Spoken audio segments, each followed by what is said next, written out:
Social science classes में आपका स्वागत है। इस क्लास में हम पॉलिटिकल साइंस के एक इम्पॉर्टेंट टॉपिक को डिस्कस करेंगे। टॉपिक का नाम है भारत में राजनीतिक दल, पॉलिटिकल पार्टीज इन इंडिया। राजनीतिक दल क्या है, इनका क्या महत्व है, इनकी क्या आवश्यकता है, इनके क्या कार्य हैं, इनकी क्या समस्याएं हैं, भारत में कौन कौन से महत्वपूर्ण राजनीतिक दल हैं, ये सभी महत्वपूर्ण प्रश्न इस क्लास के अंदर डिस्कस किए जाएंगे। तो आइए हम शुरू करते हैं चर्चा। भारत में राजनीतिक दल क्या है और इनका क्या महत्व है, क्या इनकी आवश्यकता है। राजनीतिक दल पॉलिटिकल साइंस का एक बहुत ही महत्वपूर्ण और इंटरेस्टिंग विषय है, टॉपिक है। और यह ऐसा टॉपिक है जो 10वीं क्लास, 11वीं क्लास, 12वीं क्लास और फिर उससे ऊपर ग्रेजुएशन, पोस्ट ग्रेजुएशन में भी एक बहुत ही महत्व रखता है। कहने का तात्पर्य यह है कि political parties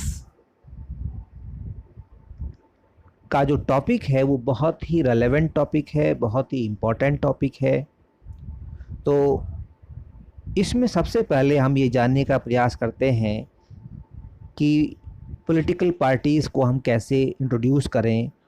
what is the introduction of political party और पॉलिटिकल पार्टीज़। इंट्रोडक्शन या परिचय हम इसका इस तरह से कर सकते हैं कि पॉलिटिकल पार्टियां प्रत्येक लोकतंत्र में महत्वपूर्ण भूमिका निभाती हैं। जैसे कि हम जानते हैं, सरकार के या शासन के विभिन्न रूप हो सकते हैं, जिनमें से एक बहुत ही महत्वपूर्ण और अब तक का सर्वश्रेष्ठ माने जाने वाला रूप लोकतंत्र है। और लोकतंत्र में राजनीतिक दल एक बहुत ही महत्वपूर्ण संस्था होती है, एक बहुत ही महत्वपूर्ण निकाय है, बॉडी है, जो डेमोक्रेसी को चलाने में, लोकतंत्र को चलाने में बहुत ही महत्वपूर्ण, बहुत ही प्रभावशाली भूमिका निभाती है। लोकतंत्र की कल्पना राजनीतिक दलों के अभाव में हम नहीं कर सकते। इसका मतलब ये हुआ कि राजनीतिक दल के बिना लोकतंत्र काम नहीं कर सकता, क्योंकि लोकतंत्र में सरकार बनाना और सरकार चलाना एक बहुत ही महत्वपूर्ण कार्य है। और यह दोनों ही कार्य राजनीतिक दल द्वारा किए जाते हैं। विश्व के विभिन्न देशों में अलग अलग तरह की दलीय प्रणालियां पाई जाती हैं और अलग अलग महत्वपूर्ण पार्टियां वहां महत्वपूर्ण भूमिका निभा रही हैं। अब हम डिस्कस करेंगे कि what is the need of political party और पॉलिटिकल पार्टीज। राजनीतिक दलों की क्या आवश्यकता है, राजनीतिक दलों की क्या आवश्यकता है, या राजनीतिक दल क्यों महत्वपूर्ण हैं, क्यों इतने इम्पोर्टेंट माने जाते हैं। यह सब टॉपिक दलों के महत्व के संबंध में है कि दल महत्वपूर्ण क्यों हैं। इसका जवाब हम इस तरह से दे सकते हैं कि राजनीतिक दल लोकतंत्र रूपी जो गाड़ी है उसके पहिए हैं, जिसके ऊपर लोकतंत्र रूपी गाड़ी चलती है। जब तक उसके पहिए नहीं होंगे तो वो गाड़ी चल नहीं सकती। इसी तरह से जो पॉलिटिकल पार्टियां हैं वो उसके पहिया का काम करती हैं, व्हील का काम करती हैं। ये राजनीतिक दल लोकतंत्र को चलाने का महत्वपूर्ण कार्य करते हैं, लोकतंत्र को चलाने में महत्वपूर्ण भूमिका निभाते हैं। राजनीतिक दलों का महत्व राजनीतिक दलों के कार्यों से स्वयं सिद्ध हो जाता है। अर्थात राजनीतिक दल लोकतंत्र में बहुत ही महत्वपूर्ण कार्य करते हैं। वह एक अलग एक टॉपिक है, लेकिन इसी से मिलता जुलता टॉपिक है आवश्यकता क्या है राजनीतिक दलों की। तो राजनीतिक दलों की जो कार्य हैं वही राजनीतिक दलों को आवश्यक और महत्वपूर्ण बनाते हैं।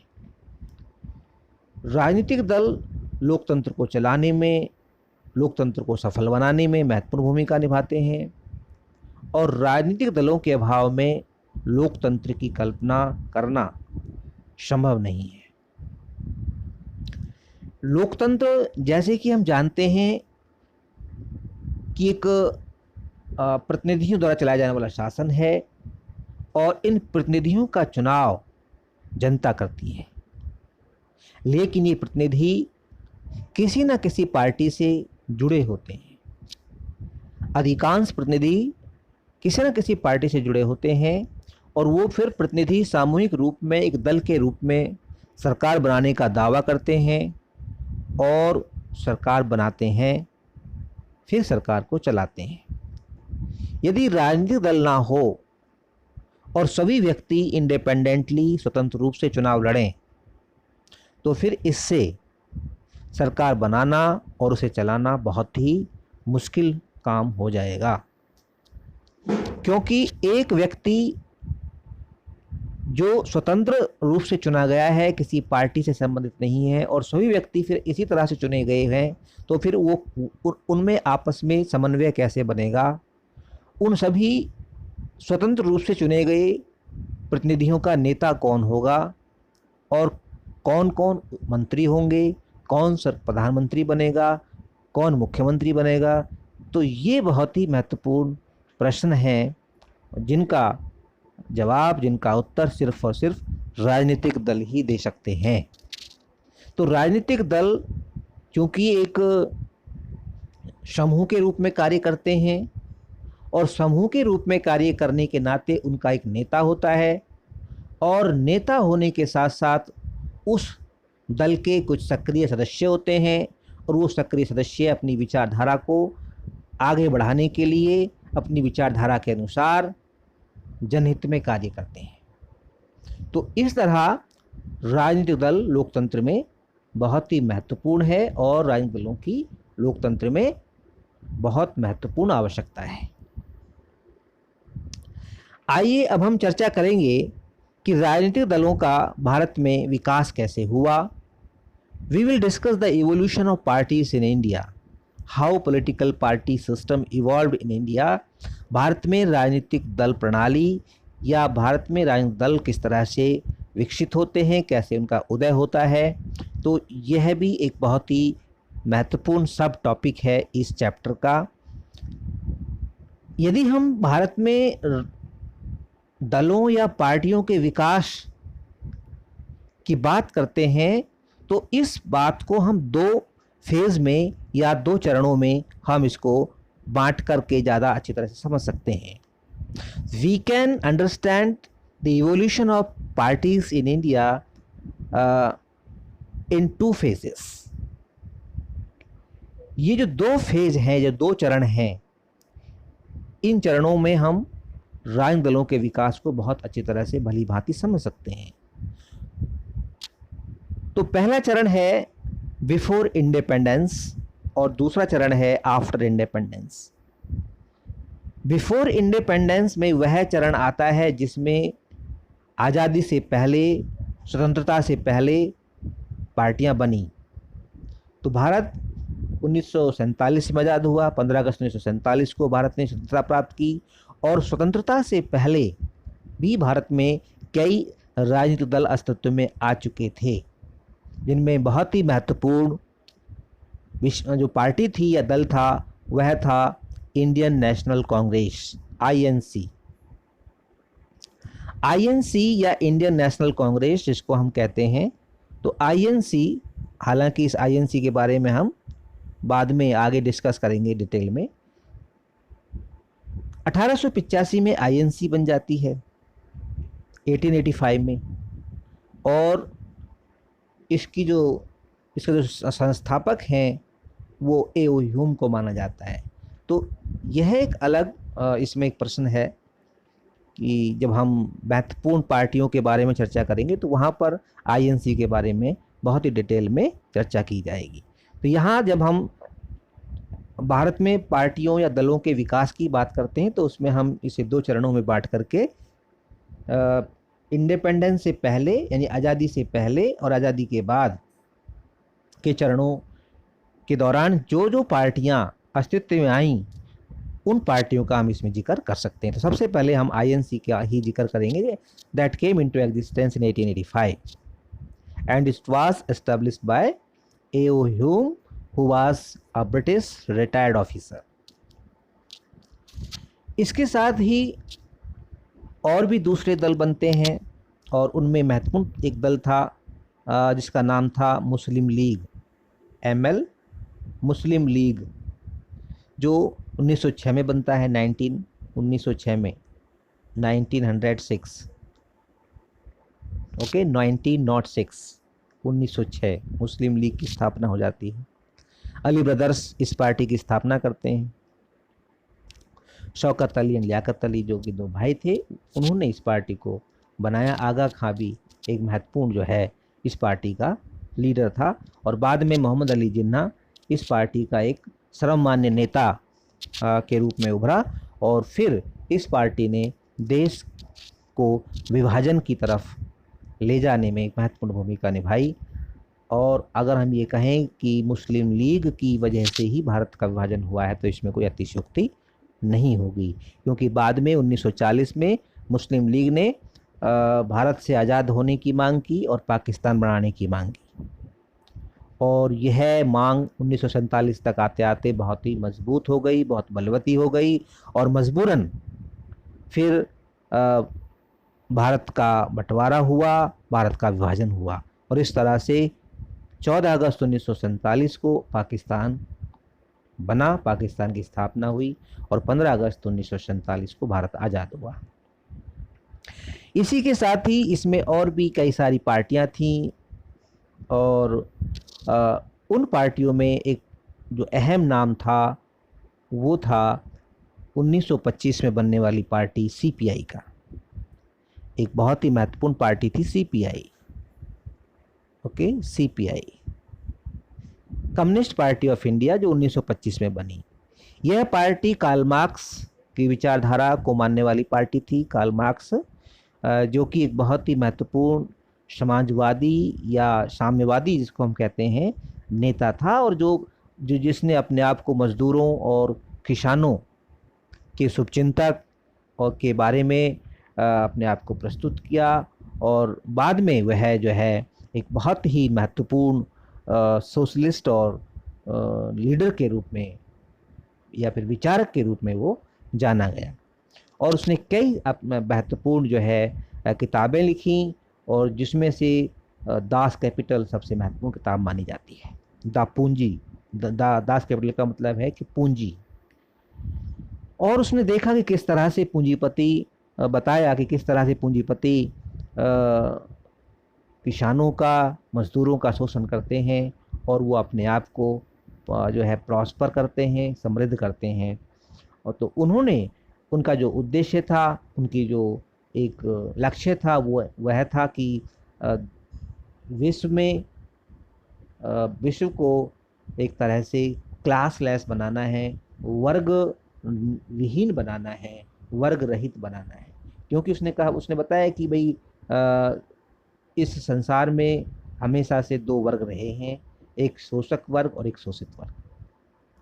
तो इसकी बहुत बड़ी लंबी कहानी है, उतना ज़्यादा डिटेल में नहीं जाते हुए बस इतना ही कहेंगे कि we are talking about the evolution of political parties in India before independence and और इस इवोल्यूशन में, इस विकास में CPI एक बहुत ही महत्वपूर्ण पार्टी थी before independence that came into existence in 1925।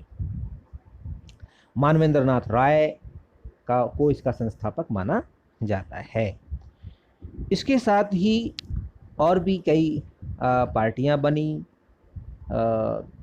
जैसे डॉक्टर अंबेडकर ने भी एक पार्टी बनाई थी, शेड्यूल कास्ट फेडरेशन, जो बाद में AISF बन गई थी, AISCF, all India schedule caste federation, जो कि 1942 में ये all India schedule caste federation बनी। तो इस तरह से और भी कई बहुत सारी पार्टियां थीं जिनका आज़ादी से पहले विकास हुआ और वो अस्तित्व में आई। अब हम डिस्कस करेंगे political parties that came into existence after independence, यानी कि उन पार्टियों के बारे में जिक्र करेंगे जिनका विकास, जिनका उदय और विकास स्वतंत्रता के बाद हुआ, 1947 के बाद हुआ। इंडिपेंडेंस से पहले वाली पार्टियों में, इंडिपेंडेंस के बाद वाली जो पार्टियों का जहाँ तक बात है, तो उनमें हम बात करेंगे सबसे पहले 1951 में बनने वाली जनसंघ के बारे में। इसका पूरा नाम तो BJS था, भारतीय जनसंघ, लेकिन शॉर्ट में इसको हम जनसंघ के नाम से ही जाना जाता है, BJS, भारतीय जनसंघ। और इसकी स्थापना होती है 1951 में, और इसके संस्थापक थे डॉक्टर श्यामा प्रसाद मुखर्जी। BJS ही बाद में जाकर के यह जनसंघ के रूप से में जानी गई, और फिर यह 1977 में जनता पार्टी में मर्ज हो गई, जनता पार्टी बनाई BJS ने कुछ और दूसरी पार्टियों के साथ मिलकर के, और 1980 में यह BJS जो है एक अलग पार्टी के रूप में स्थापित हुई, जिसे हम आज BJP के नाम से जानते हैं। तो BJP की स्थापना 1980 में होती है, ठीक है, जो कि BJS या जनसंघ में से ही निकली है। और लाल कृष्ण आडवाणी और डॉक्टर जो है श्री अटल बिहारी वाजपेयी ने इसकी स्थापना की, ठीक है। इसके बारे में भी आगे हम डिटेल में डिस्कस करेंगे। आज़ादी के बाद बनने वाली पार्टियों में एक और महत्वपूर्ण पार्टी थी जिसका नाम था RPI, ठीक है। RPI का मतलब है Republic party of India. Republic party of India इसके जो एक तरह से विचार या जो इसका ड्राफ्ट और इसकी जो पटकथा थी, वो डॉक्टर BR अम्बेडकर ने लिखी, और डॉक्टर अम्बेडकर को ही इस पार्टी का संस्थापक माना जाता है। RPI जो कि पार्टी को जो है जनता के सामने नहीं ला पाए, उनकी डेथ के बाद फिर ये पार्टी अस्तित्व में आई। यह पार्टी अभी भी महाराष्ट्र में इसका ज़्यादा जो है प्रभाव है, और महाराष्ट्र में ये अभी भी महत्वपूर्ण भूमिका में है। हालांकि इसका इतना असर नहीं है जितना कि 1960 और 60 के दशक में खास तौर से था। इसके अतिरिक्त बहुत सारी और पार्टियां हैं जो आज़ादी के बाद बनी हैं, जिनमें जनता पार्टी का नाम आता है, जनता पार्टी, JP जनता पार्टी, ठीक है। और इस जनता पार्टी के संस्थापकों में कई सारे नेता थे, और जिन्होंने अलग अलग पार्टियों को इस पार्टी में मर्ज किया था। मर्ज का मतलब मिलाया था, विलय किया था पार्टियों का, जिनमें जनसंघ था, कांग्रेस O था। कांग्रेस O का मतलब है कि जो एक अलग गुट, कांग्रेस टूट गई थी 1969 में, 1969 में कांग्रेस में 2 टुकड़े हो गए, कांग्रेस बट गई, ठीक है। और इसका एक गुट बन गया कांग्रेस O और कांग्रेस R। तो कांग्रेस O जनता पार्टी में शामिल हो जाती है। इसमें जनसंघ भी था, और इसमें भारतीय लोकदल भी था, और इसमें और भी कई महत्वपूर्ण पार्टियां थीं जिन्होंने मिलकर के जनता पार्टी बनाई। इसके बाद आता है 1980 का दशक, तो उसमें BJP बनी। फिर 1984 में BSP बनी। BSP एक महत्वपूर्ण पार्टी मानी जाती है, भारत भारतीय राजनीतिक दलीय प्रणाली में, जिसकी स्थापना 1984 में हुई। तो इसके बारे में भी हम आगे डिटेल में डिस्कस करेंगे। ठीक है।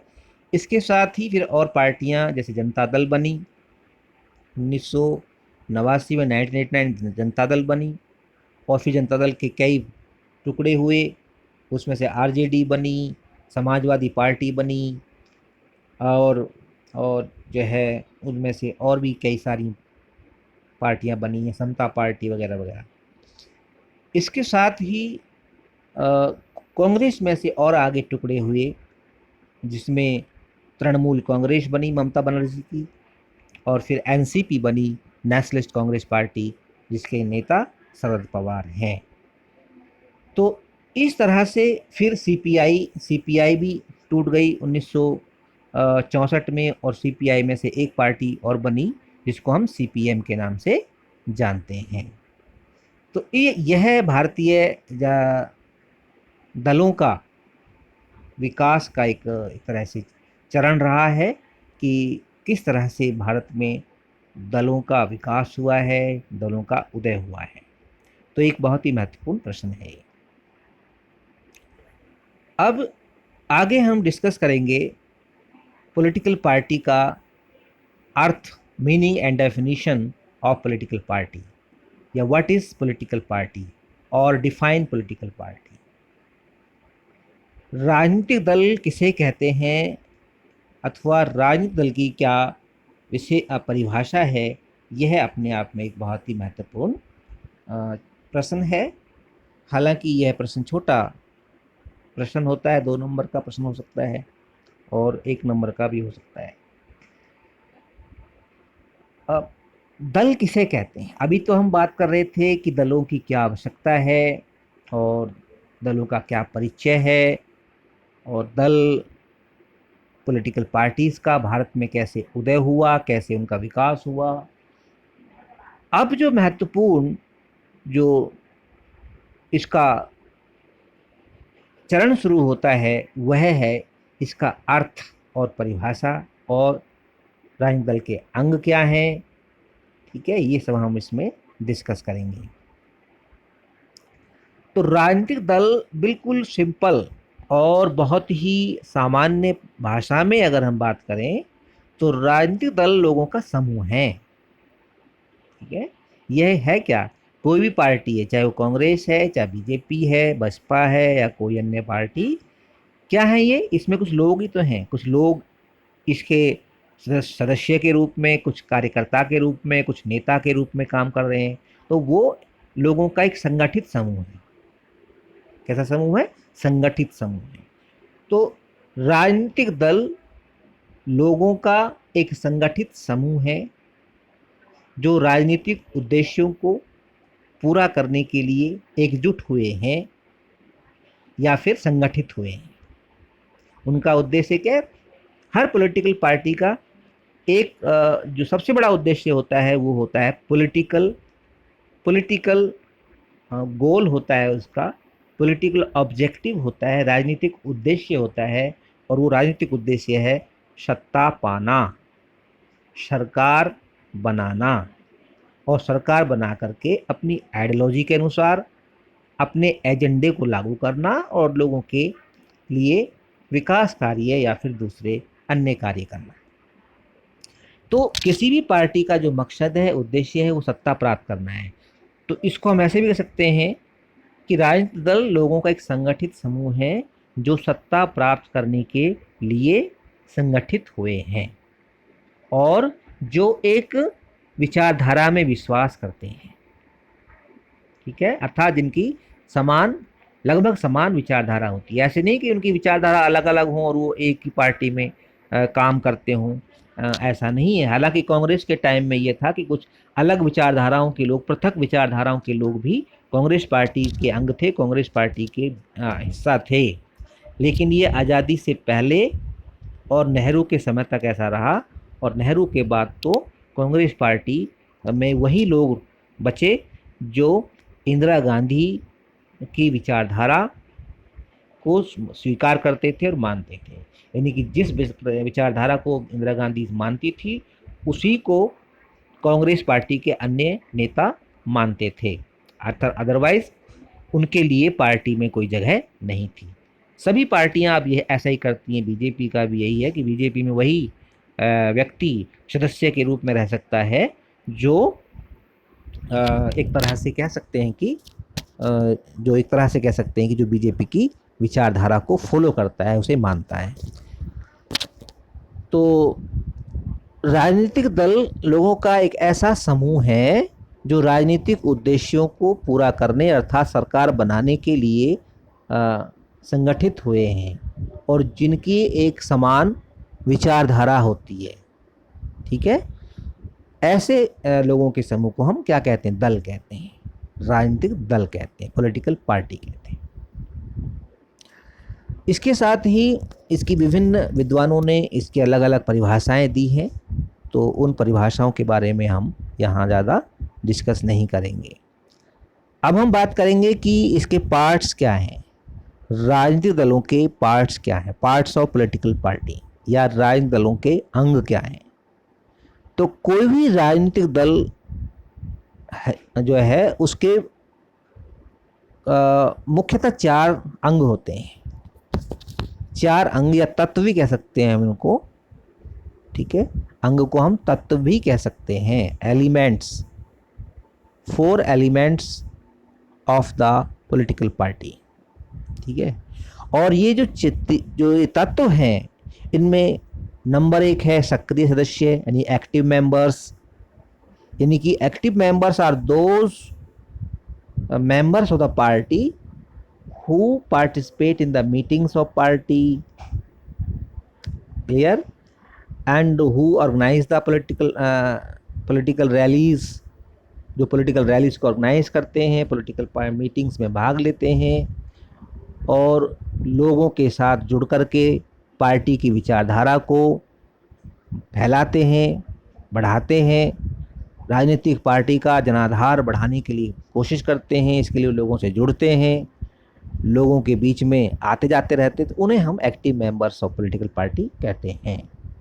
ठीक है, तो ये हर पार्टी के का एक महत्वपूर्ण अंग है। बिना सक्रिय सदस्यों के कोई पार्टी सरवाइव नहीं कर सकती। ऐसा नहीं कि कोई पार्टी बन तो गई लेकिन अगर उसके मेंबर्स नहीं होंगे, और मेंबर्स भी 2 तरह के खास तौर से होते हैं, एक्टिव और इनएक्टिव, यानी कि सक्रिय और निष्क्रिय।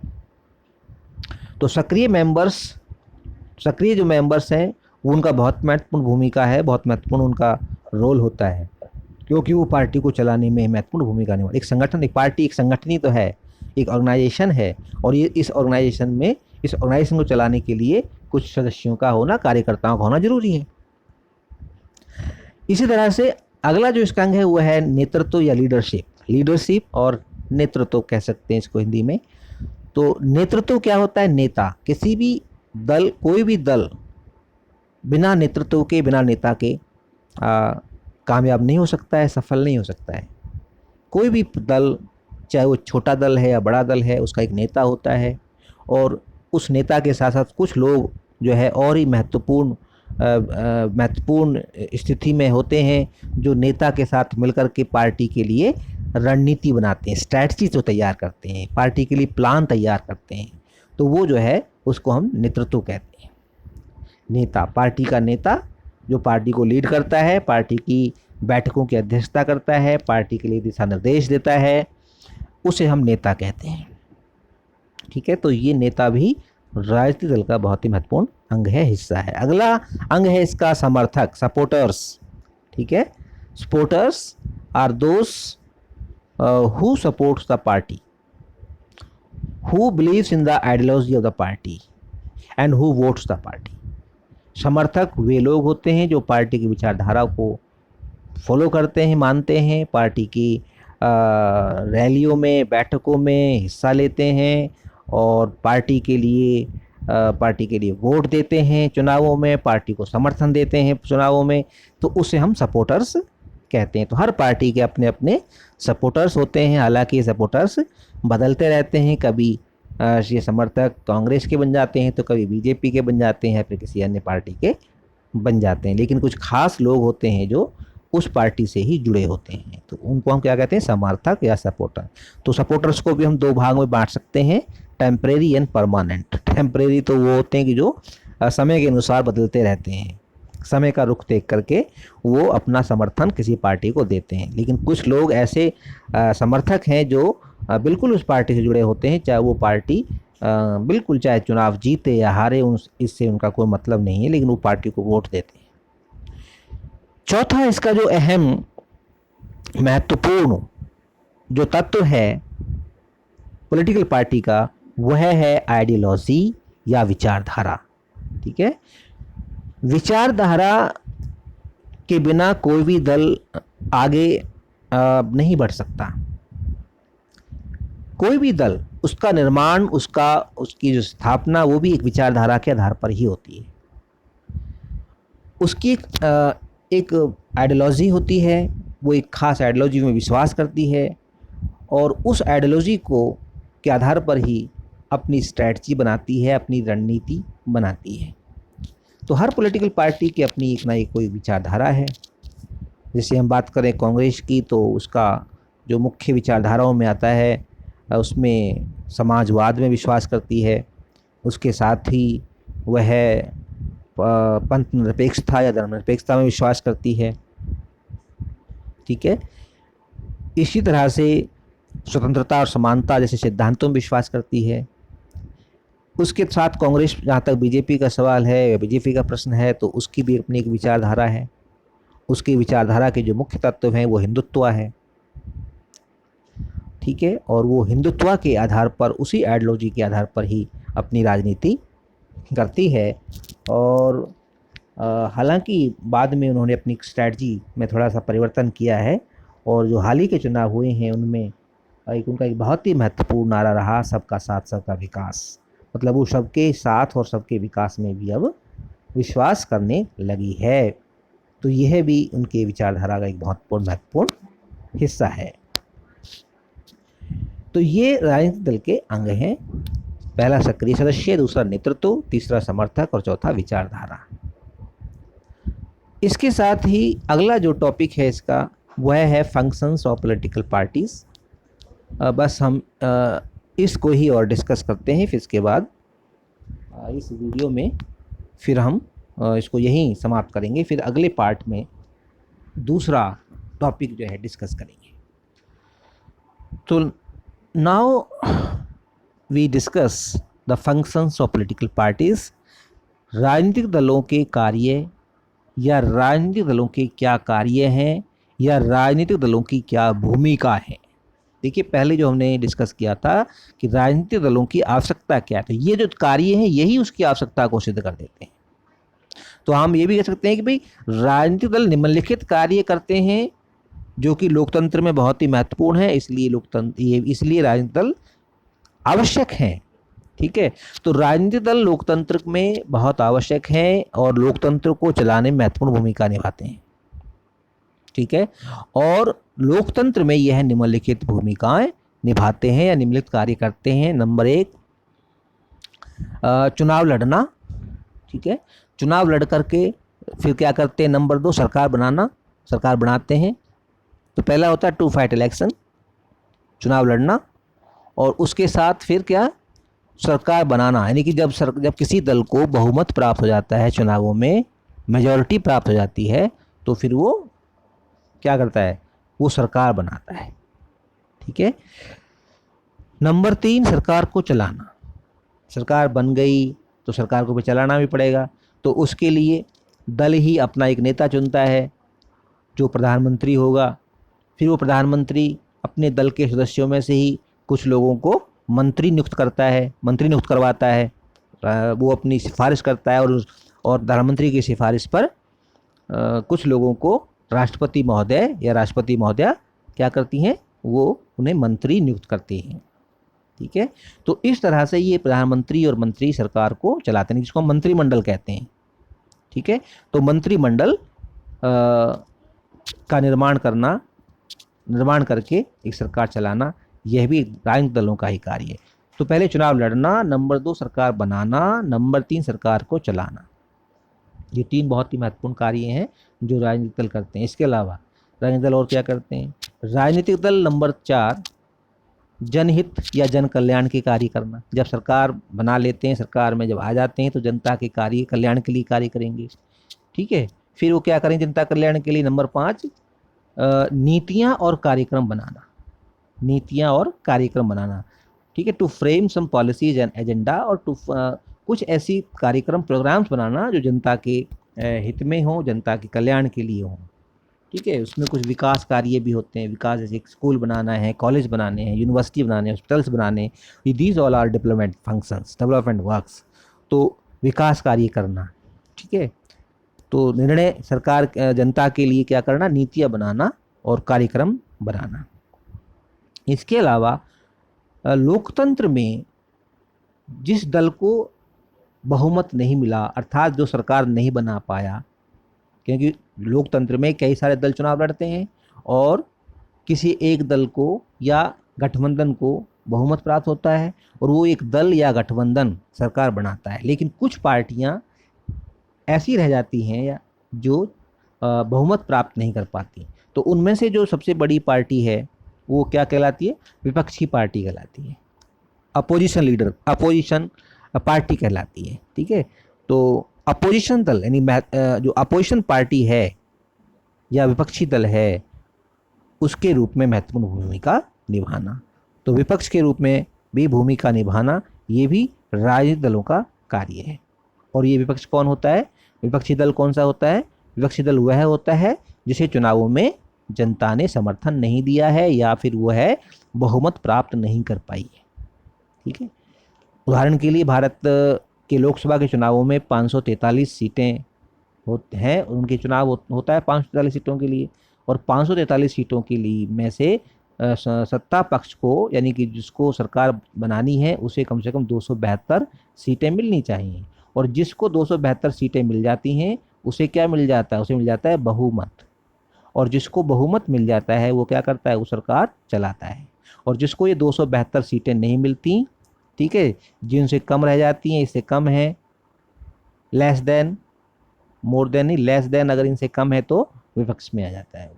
तो विपक्ष के दल के रूप में या विपक्षी दल के रूप में कुछ दल महत्वपूर्ण भूमिका निभाते हैं और वो सरकार की आलोचना करते हैं और उन्हें उस सरकार को निरंकुश बनने से रोकते हैं। ठीक है, ये विपक्षी दल के महत्वपूर्ण कार्य हैं। इसके लिए अलग से एक बात करेंगे इस प्रश्न पर कि विपक्षी दल की महत्वपूर्ण भूमिका क्या है। इसके साथ ही दलों का और महत्वपूर्ण कार्य क्या है? दलों का एक और महत्वपूर्ण कार्य है, वह है जनमत का निर्माण करना, पब्लिक ओपिनियन बनाना। यानी कि किसी भी मुद्दे पर वो जनता के बीच में जाते हैं, जनता से संवाद करते हैं, जनता से बातचीत करते हैं और उस मुद्दे पर वो जनता की एक मत बनाते हैं, जनता का एक राय बनाते हैं कि जो विचारधारा जो वो सोचते हैं वही सोच वो जनता के बीच में ले जाते हैं, और जब जनता उस सोच के साथ खड़ी हो जाती है तो वो जनमत बन जाता है। ठीक है, तो जनमत बनता है। ये जनमत चुनावों में बहुत ही महत्वपूर्ण भूमिका निभाता है। जब किसी पार्टी को बहुत सारे लोग